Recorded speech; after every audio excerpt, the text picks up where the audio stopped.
Ashton here with Love, Life and Disability. Hi everyone and welcome to Love, Life and Disability with me, Kate Ashton. Today I'm joined by Sean. Now Sean is an actor, writer and a filmmaker who has been diagnosed with Asperger's syndrome 4 years ago. And since then he has been navigating life as a newly disabled person. He has also been casted as autistic characters and is currently writing a show about understanding neurodiversity. Sean is here today to tell us more. Hi Sean and welcome to Love, Life and Disability. Hello, Kay. It's awesome to be here, and yeah, I'm very, very excited. So, as many of my listeners may know, Asperger's syndrome is a neurodiversity condition. It's part of the ND family, and not a lot of people may have come across it. And I was wondering if you can tell us a little bit more about what Asperger's is. Okay, so sometimes I feel like I should do more research on this because it affects me in quite a bit. But so Asperger's is, so some people say Asperger's, some people say Asperger, and I think, I don't have this on good authority, that Asperger was a Nazi scientist. So that's the Asperger name. So it is interested to possibly be stemmed from a Nazi, and then how they were doing research into superhumans. So if in an alternate universe, maybe autistic people are the elite. And then so Asperger's stems from autism, which is it's all on a big spectrum. And I believe, don't quote me on this, Asperger's are more high functioning. So they'd perhaps have less difficulties with sensory overload. Maybe colors aren't quite as bright, or sounds aren't quite as loud as they are for other people on the autistic spectrum. However, it's a spectrum, and I think there's still a lot of research to be done until we can say it's this or that sort of thing. How was that for you, being diagnosed later on in life? It was very odd. So so I've had it my entire life. You're sort of born with it, and I think I always struggled a bit with making friends and sort of understanding how to banter and stuff like that at school. It was always a little bit tricky, and then so you grow up and you always think there's something a little bit different. But then to get that diagnosis, I think it was definitely a sigh of relief that that you're not going mad or anything. There is a reason behind it all. But then also you end up having a label, which is I think it can be beneficial. So then you can understand, get more of an understanding, do some research if you're good, but not like me. And but it can also label you, and you think, okay, this is what I am, I should fit in this box now. So I think it was difficult, especially going through, because I was about 21 or something when I got diagnosed. It's quite a big part of life, I think. If that answers, it was monumentous, I think, is a good word to say. So you spoke there about like growing up, that the signs were there, like family and friends may have come across these.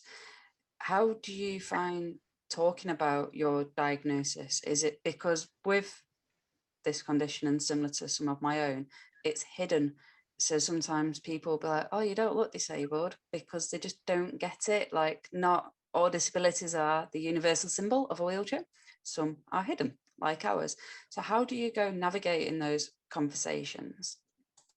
That's always tricky. I find it's a bit like I find it's almost like coming out sort of thing. Having to tell someone that you're gay or you're autistic or whatever, because it's completely hidden. So and then you sort of feel there's this stigma or expectation around being disabled or whatever. There is quite a bit of anxiety about having to share this sort of personal thing. And in fact, I struggle with it. I don't because I don't like to sort of make a big deal about it as well. Yeah. But I'm currently trying to do a show, a bit difficult in lockdown, like a performance where in the lead up, I would sort of tell more people and then sort of try and explain it to an audience.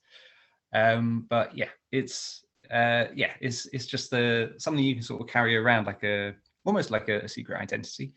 But also there is anxiety about telling people. Do you get a sense of relief, even though you have the anxiety when it's telling somebody? Is once you have told somebody, is it like a weight off your shoulders, or does that depend on how the person may react? I'd say it is. Yeah, there is a sort of there is a nice relief, and I think almost like a problem shared is a problem halved or something. It's not. It's just it's nice to be able to confide in someone. But then also I do find that once again with the expectation thing, once I tell someone, then I'm possibly is it more likely to let these attributes, these traits of autism, let them be more visible to the person I've shared it with, or perhaps I'm even putting it on. I don't know. But I think once it's out there, you feel like you have to almost live up to the name.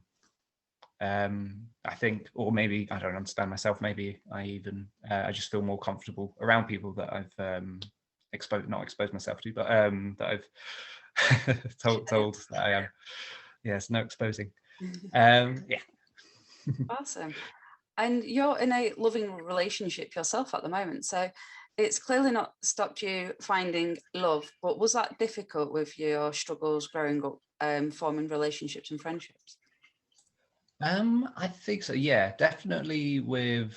I went to an all boys school, so it wasn't much of an expectation, I think, to have a girlfriend. But it was difficult making friends, I think. And then I was hanging out with these people that I thought were my friends, but I think then one day I had this moment of clarity. I was like, we were walking back from school, and I was stood at the back of the group, and no one was really talking to me. And I was like, well, that's not what friends do. So I just went off and I left them.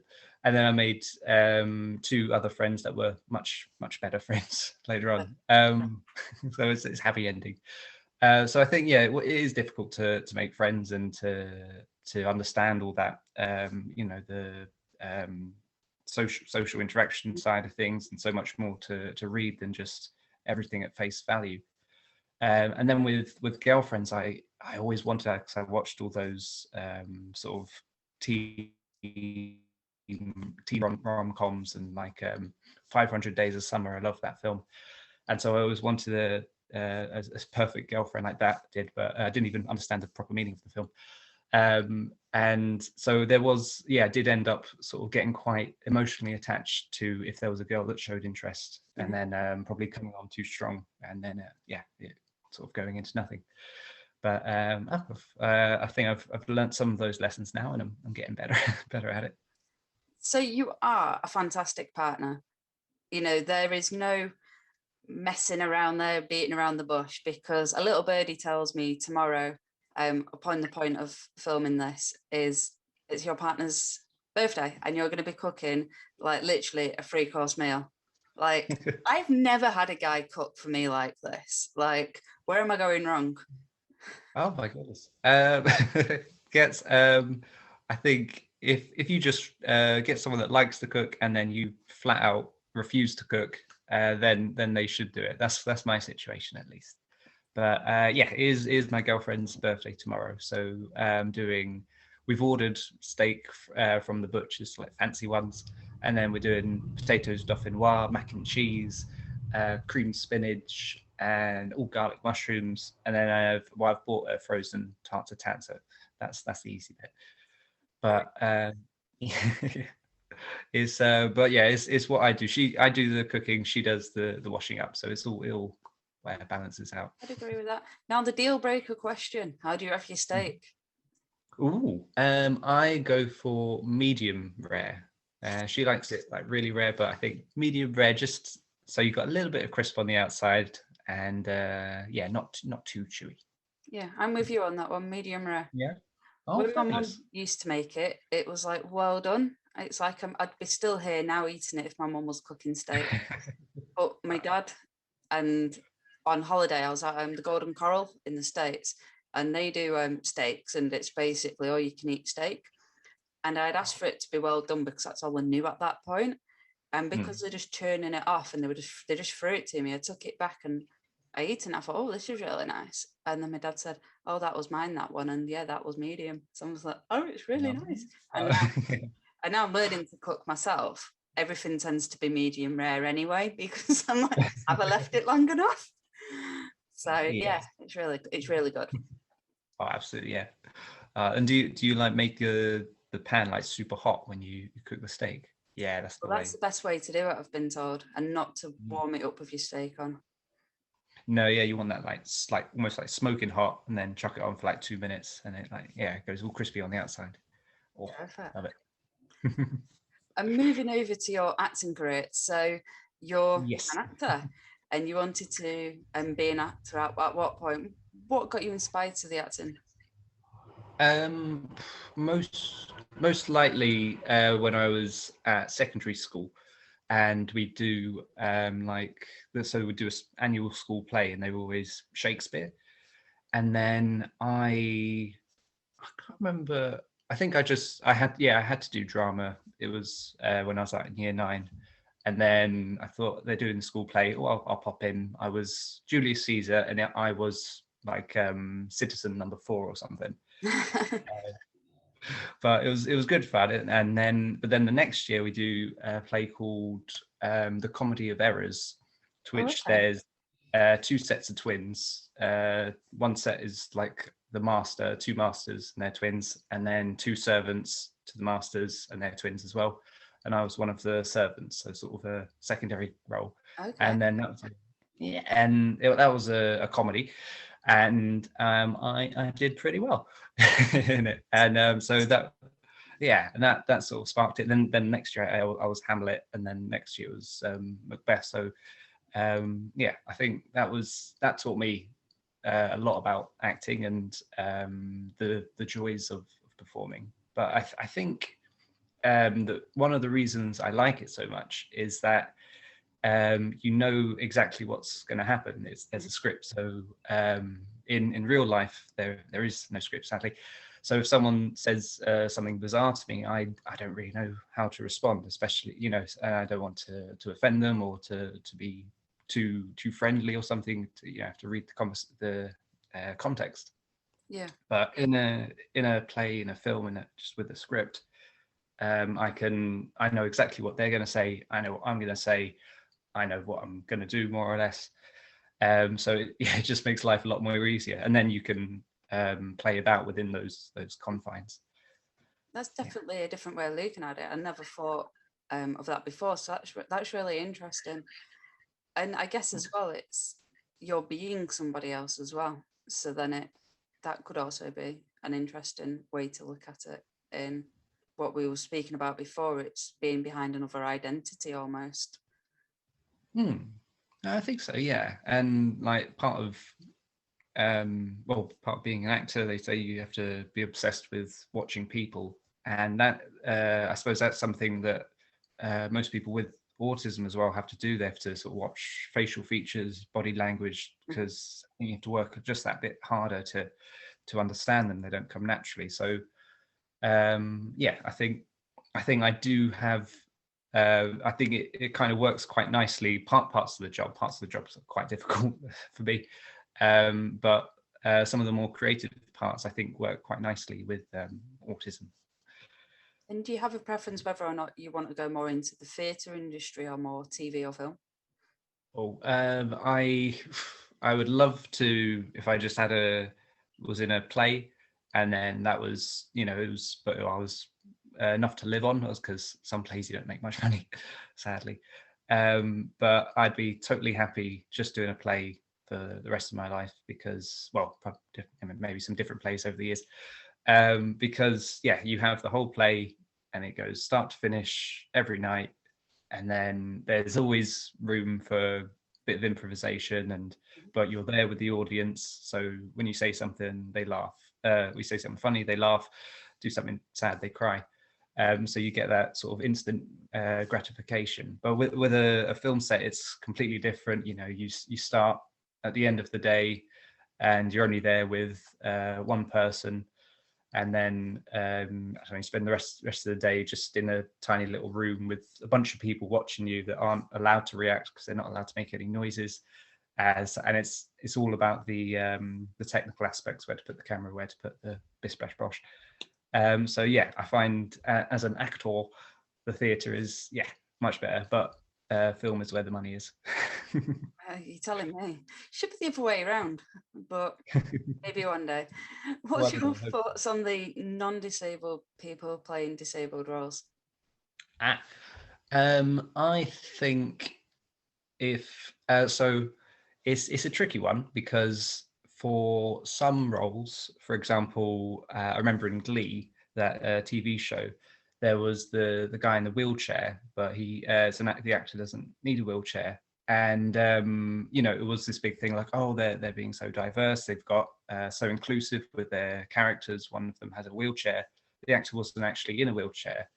And I think only once there was a bit where the character gets up and dances in like a dream sequence or something.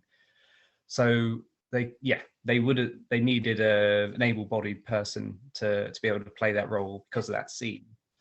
But if they didn't, I think they should have used someone in a wheelchair, just because they're providing these opportunities, and in a way they're kind of exploiting people with disabilities by using them to create stories and to draw an audience. Yeah. And then they're also creating these role models for people to look up to that are in the same position. So I think, they should be as true as possible. But there are some scenarios where it's I don't know, say it saves a lot of money, or it's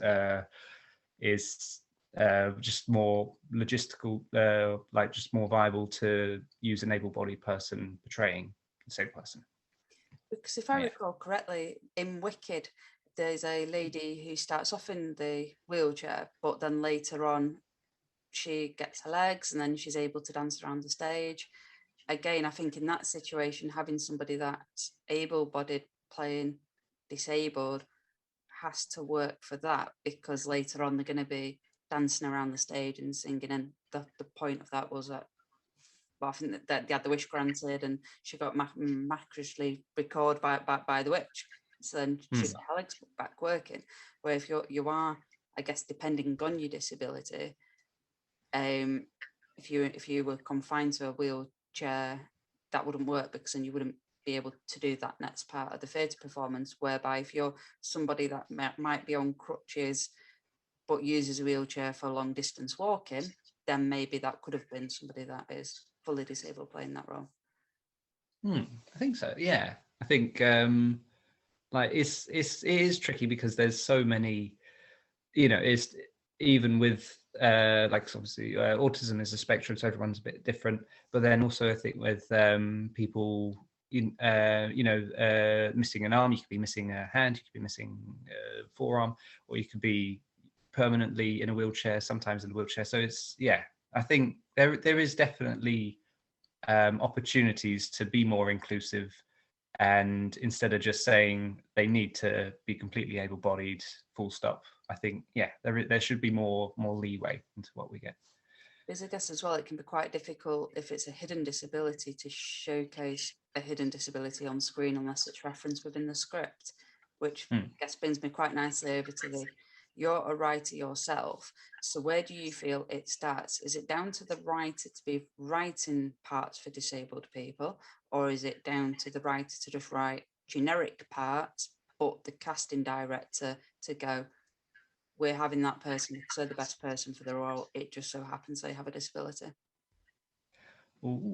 I think so. If the writer has made a TV show, let's say, about someone with autism, and that writer is not autistic or doesn't really have an affinity with autism, and that the whole thing is just about them being autistic though, and living an autistic life, then that, yeah, I think ideally the writer would be autistic so they know what they're talking about when they're writing it, or they have some people thing it. But then the actor should definitely be autistic, because that's what the whole show's about.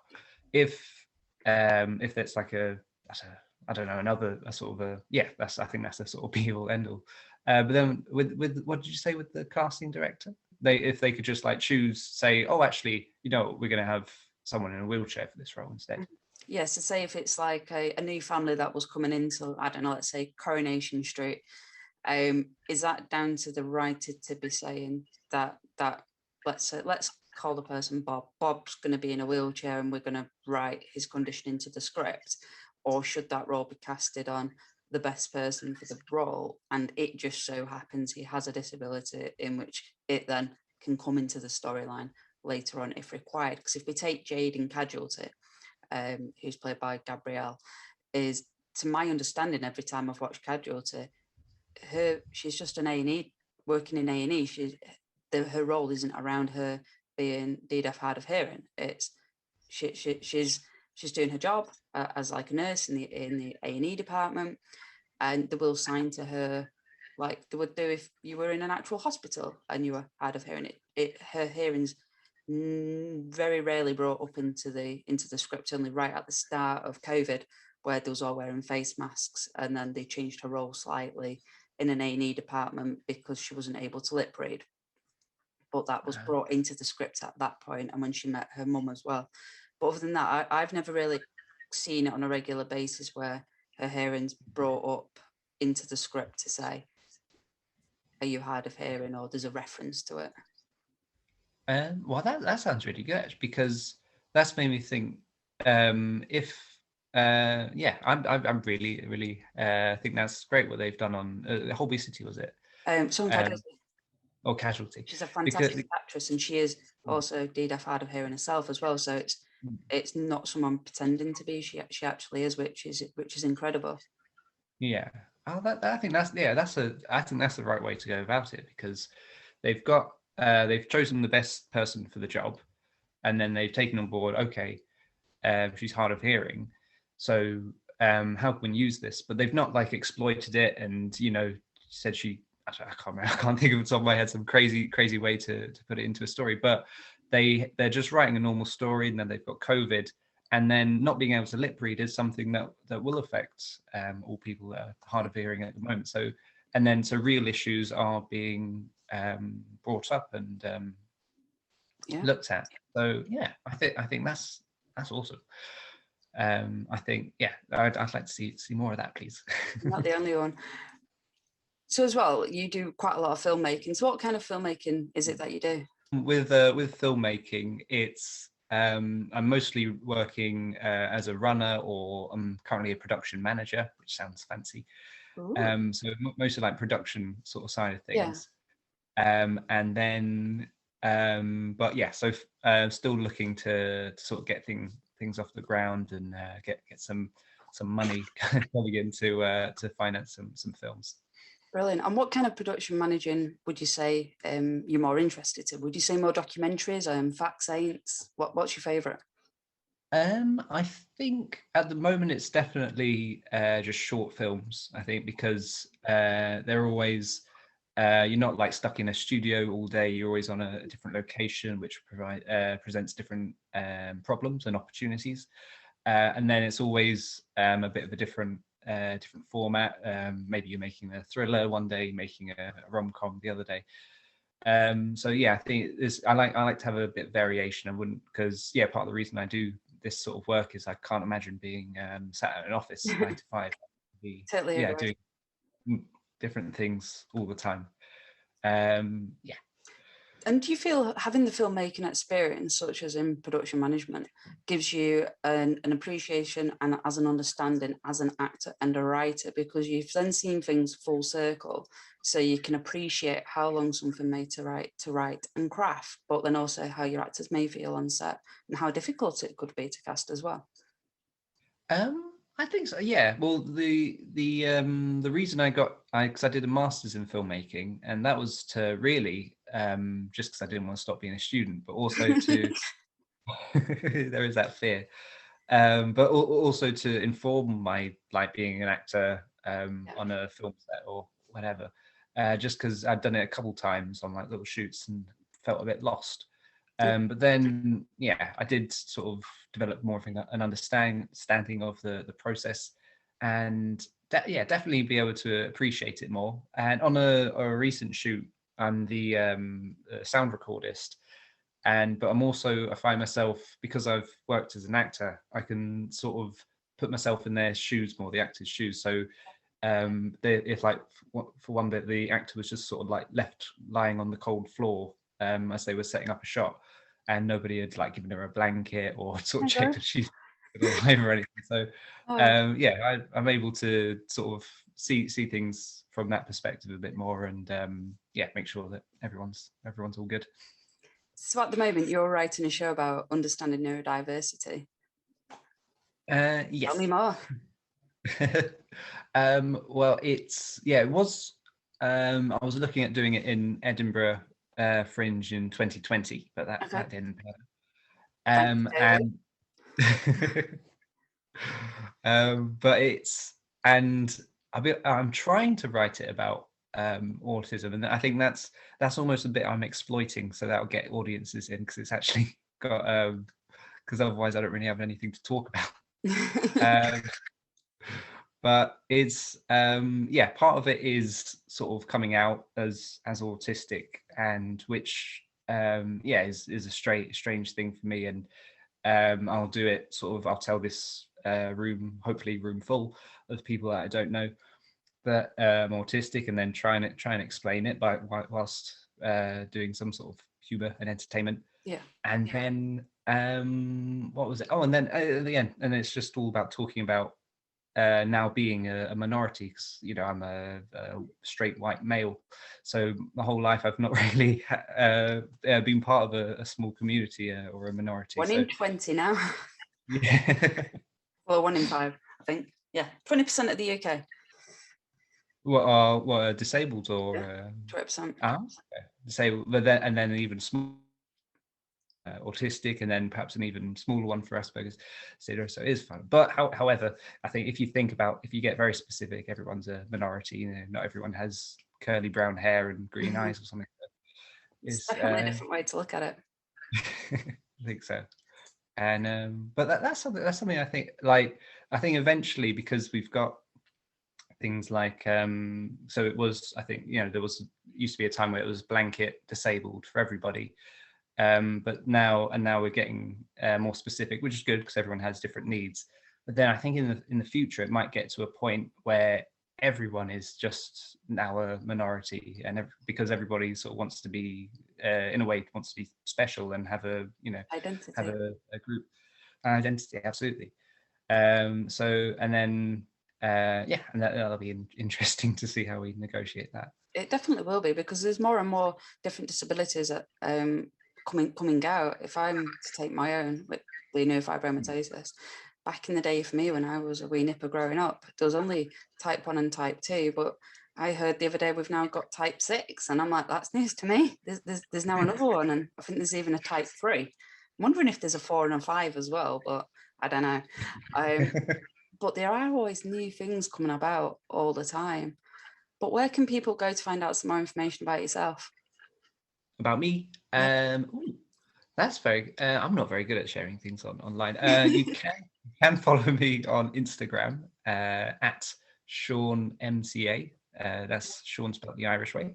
Or if you type in my name in YouTube, I think you can see like The Man Who Needs No Introduction, which is a 10-minute sketch that I did. That's quite funny. That would be cool to link to. I'm sure our followers would love to see that and see your work. Oh, lovely. Yeah, well, I hope they enjoy it. Please leave kind feedback. Will do. Well, you heard it all there, guys. If you want to go check out Sean, please do head over to his YouTube page. We will be putting links below, so go out, check it out. And thank you so much for coming along today, Sean. Oh, no worries. It's been lovely chatting with you, actually. Yeah, been a good conversation. I hope the birthday goes fantastic tomorrow, and I'll be well jealous of this steak. Oh, yes. Any of my new Instagram followers will see the, the steak on there. Good envy.